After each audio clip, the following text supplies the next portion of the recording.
أو يزوجهم ذكرانا وإناثا ويجعل من يشاء عقيما। আসমান জমিনের রাজত্ব আল্লাহর।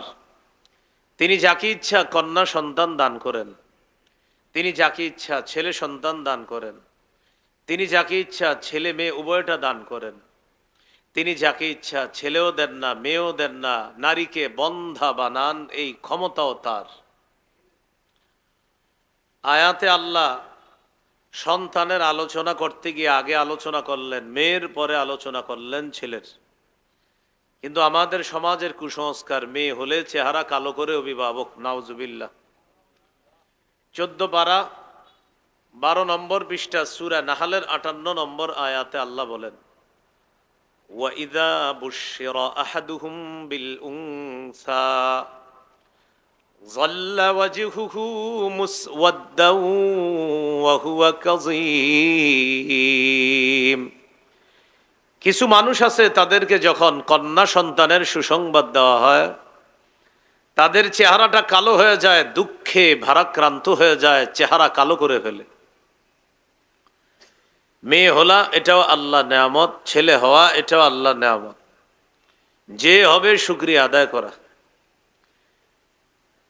দুনিয়াতে সন্তান আসার পর ছেলে মেয়ে যে আসুক তার কানে আজান দেওয়া, এটা প্রথম অধিকার সন্তানের। আবু দাউদ হাদিসের কিতাব 6105 নম্বর হাদিসের বর্ণনা।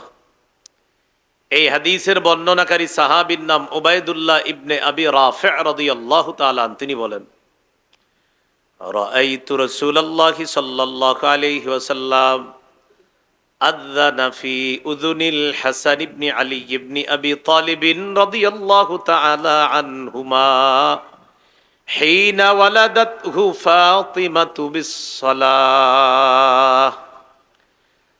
সাহাবী বলেন, ফাতেমা রাদিয়াল্লাহু তাআলা আনহা যেদিন তার সন্তান হাসান ইবনু আলী ইবনে আবি তালেব রাদিয়াল্লাহু আনহুমাকে জন্ম দিলেন।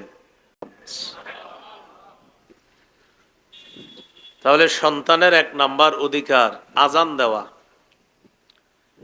2 নাম্বার অধিকার তাহনিক করানো। তাহনিক কাকে বলে?